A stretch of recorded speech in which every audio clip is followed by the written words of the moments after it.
Some bands dive down as their discography goes on. Some soar high as fuck, and then other ones, well, they just kind of pick a spot and stay there. Escape the Fate's kind of sitting in that last group there for lately. Welcome to Ray Runner Does Music, where today we're taking a look at the 7th studio album from Escape the Fate called Chemical Warfare. ETF is getting pretty deep into their career, and you can even say that they're no longer the fresh-faced emo kids that burst onto the scene with hard-hitting action tracks like My Apocalypse or The Flood.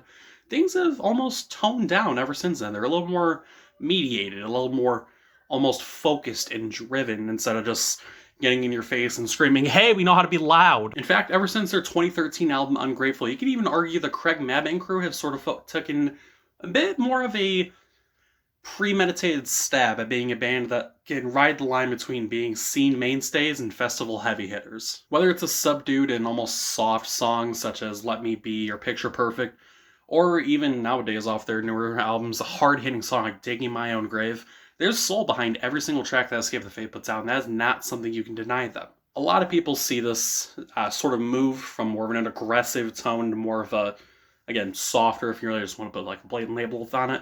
A lot of people see this turn and this development as the band going soft, as the band selling out. And in fact, I can kind of admit, I may not have said those exact things, but I was pretty hard on them with their album I Am Human. I was kind of a dick in that review, honestly, looking back. I've grown to appreciate the album a lot more. I Am Human is definitely on the lower half of my Escape the Fate albums, but there's some fantastic songs on there. Broken Heart, Digging My Own Grave. Like, Digging My Own Grave is one of my favorite songs by the band in general. So, I've grown to love the album more as time goes on. It's all about moving on almost with the band. The point I'm trying to make in this introduction here is that Escape the Fate is riding a very fine line. Sometimes they feel like a band that can be found on any old radio station, and other times they're still packing some of that Las Vegas rage, Fallout. Some of that Las Vegas rage, and you can see that on a track, using it as a segue, such as Demons off of Chemical Warfare here. The track comes in the last half of the album, but honestly, if you're looking for a diving point that's not just track by track for you to go into this album, if you're thinking to yourself, I'm not sure if I'm going to like this is a good introduction track here. You get, again, some of that soul and power that you come to know Escape the Fate for. We're just Craig Mabin immediately getting in your face. He's giving that signature, he's growling.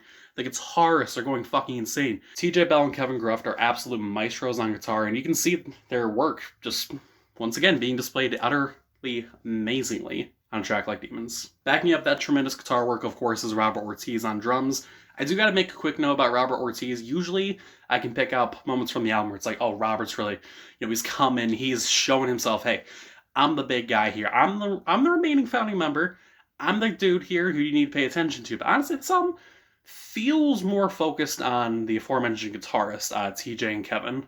Is that to say that Robert Ortiz is just kind of saying, fucking phoning it in for this album? Absolutely not. Robert Ortiz is still producing fantastic drum work that's only being added onto and filling out a track more with the additions of the other instrumentals. Speaking of filler as well, once again, going back to the guitar work of TJ and Kevin, slight pause here. I tried to find information on who the bassist is, and I came up with about 3 different answers. So whoever does bass for Escape the Fate, you're doing great.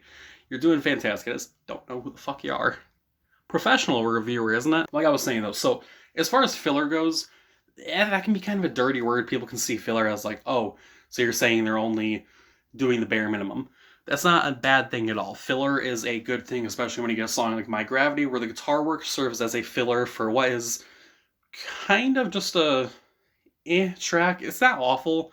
It's not a track that makes me think, oh, I want to turn this off immediately. But My Gravity is definitely one of the examples on this album that makes you kind of think, okay, Escape the Fates, as a band, they're kind of phoning it in. This is kind of a track that doesn't hit as hard and doesn't deliver as much of the, I'm using this word a lot, a bunch of the soul. It feels like a very, we're in the studio.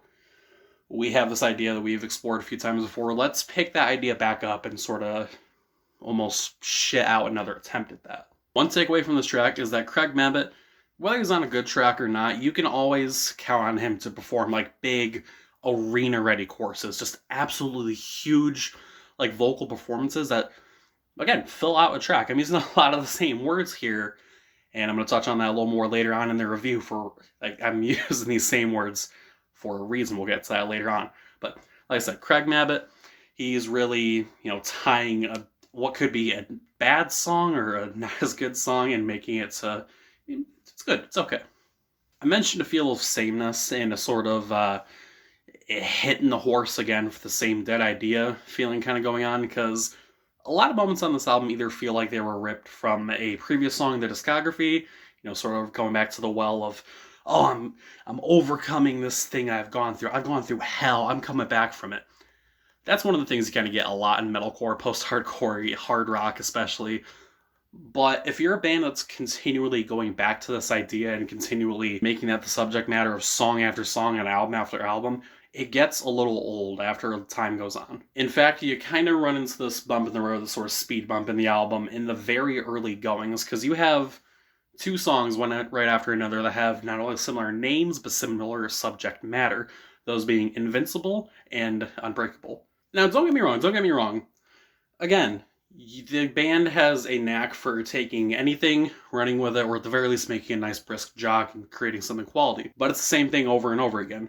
Unbreakable and Invincible are only distinguishable, really, with the addition of Lindsey Stirling on Invincible, which, by the way, I gotta say is a fantastic addition to this album. I looked at the track listing, and I looked at the single originally, and I was like, Lindsey Stirling? The fuck's she gonna do? And then I actually listened, and I was like, oh shit. It's just, so her additional instrumentation really blends well into the band and sort of the new sound that especially the guitar work has found. I keep praising them. I praise them in the early goings, and I'll praise them again. TJ Bell and Kevin Groff are just ever evolving, even if the evolution it's only single tick by tick. So to see them meld so well with Lindsey Stirling is fantastic, and I really hope that Escape the Fate does more collaborations in the future, because tracks like this begs the question, what can they do with other people? Unbreakable, though, I'm just going to be completely honest, is very much the low point in this album. I'd like to say, I always hate saying, the worst, but compared to the rest of the album's Unbreakable tracks, I'd have to say that Unbreakable is probably the worst track in comparison to the rest of the album. When you have the same type of track, basically just right next to it, doing things a lot better, you gotta look at it and say, well, I'm just going to skip over this because I'm going to be hearing the same song over again. It really makes the early part of this album suffer too, because the first track, Lightning Strike, is a fantastic opener. Lightning Strike is fiery, it's full of passion, and it's honestly one of the best opening tracks in Escape the Fate's entire discography. Honestly, I'd rank it in the top 3, if not the best opener to Escape the Fate album in the entire discography. Actually, in fact, hey Hunter in post-editing, go ahead and put on screen how I would rank every opening track from Escape the Fate, and there's discography just right here. See? I'm not just bullshitting you. This is generally what I think. Roast me for it. Please, I need attention. Moving on from strictly the beginning of the album, I do want to give a quick shout to Not My Problem featuring Travis Barker. Not My Problem is basically an example of Travis Barker turning anything he touches into gold. Look at the stuff he's done with, if I'm remembering correctly, of course, Machine Gun Kelly, who else? He's been all over the place the past couple of years. He's worked with Nothing Nowhere, Poor Stacy, Rick Ross and Lil Wayne, of course, again, MGK. Anything he touches, instant good song. There's no exception. Great song here. Lightning Strike and Not My Problem do have something in common, though, where they, along with, honestly, the whole album as a whole here, definitely a lot of things that point to this album essentially being more of the same. Really quickly, before I wrap up this review, I do want to give a special little note to Burn the Bridges and Ashes Broken World. Those were two songs that I really want to see turn into singles. There's not much to say about them besides the fact that they do stand out a little more. They're sort of underrated songs in the same vein as what I'd like to think The Terrible Children off of Hate Me sort of was, along with Digging My Own Grave off of I Am Human as well. Those are really songs that I really want to see get more love from the community. My personal favorites as well, very underrated. Hope to see more love for it from the community. Wrapping things up though and trying to make this as cohesive as possible. This ending and this whole review honestly is kind of going to come across as talking about the same things over and over, but I made a point to talk about how earlier that was going to make sense later on. This is the later on. This is where it's hopefully going to make a little more sense. Chemical Warfare is Escape the Fate taking a few ideas from their past and revisiting them, but it's not a way that drastically and vastly improves upon the formula that they have taken before. It's hit or miss here. Walk On, to me, is pretty on par with Let Me Be. I feel like they have same sort of structure song-wise, and they have the same sort of feeling that emotes from it. Demons kind of feels like the song that's most core to what Escape the Fate, used to be. The old Escape the Fate, the better Escape the Fate, all that sort of like classic feeling there. Then you get songs like Erase You, Lightning Strike, and Hand Grenade, which kind of feel like, again, revisited takes on things I've done before. If this was an album that came out at the beginning of a band's career, or if it was by even a different artist, depending on the artist, of course, I would probably have I'd get a lot more enjoyment from it, both as a fan of the band and as a critic, but looking at the album as the 7th album from Escape the Fate, and especially coming off of, as I mentioned, Hate Me and I Am Human, it is the same thing, the same road we're crossing once again. Even with standout moments, even with moments that feel genuinely unique or fresh, or a song that may take the formula that they're revisiting and actually improve upon it, there's only so much that can be done with the same script. Oddly enough, with recent years, and even past week, we have bands like August Burns Red recording Leveler from the ground up. You have bands like Dance Gavin Dance recording Acceptance Speech with a whole new, I believe, a whole new mix. I think that's what they did there. It kind of feels like Escape the Fate, probably unintentionally and probably was nowhere near what they wanted to do, took ideas and took almost step-by-step instructions from former songs and said, let's do that again and try to improve upon it.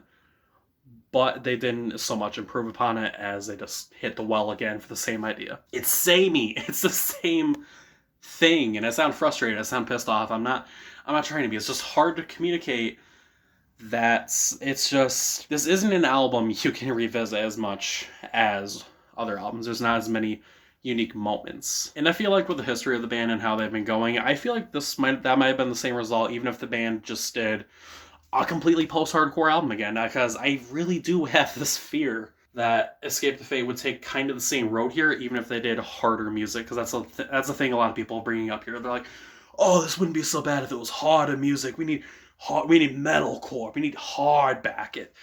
Looking at what they did with this album, I feel like we might have just gotten a rehash of this War Czars at that point. But instead of running the risk of doing more so what I'm criticizing Escape the Fate for and just repeating the same thing over and over and over, I'm going to finish up this review here and give my score and final thoughts. Holy shit, the recording's at 25.5 minutes. How long is this bitch going to be?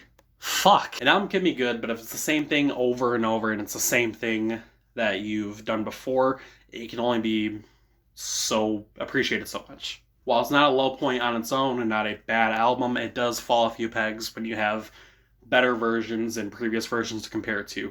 So for that reason, Escape the Fate's 7th studio album, Chemical Warfare, gets a 6.5 out of 10. Also, if you're still here, and you do recall, or have you seen my review for I Am Human, I'm going to be redoing that album. I don't want to put a timetable on it, but it is in my plans to redo my review for that album and actually go through the discography of the band and hopefully eventually do a ranking every song video for that band, such as I've done for Hollywood Undead and Black Veil Brides. But that is the end of the review.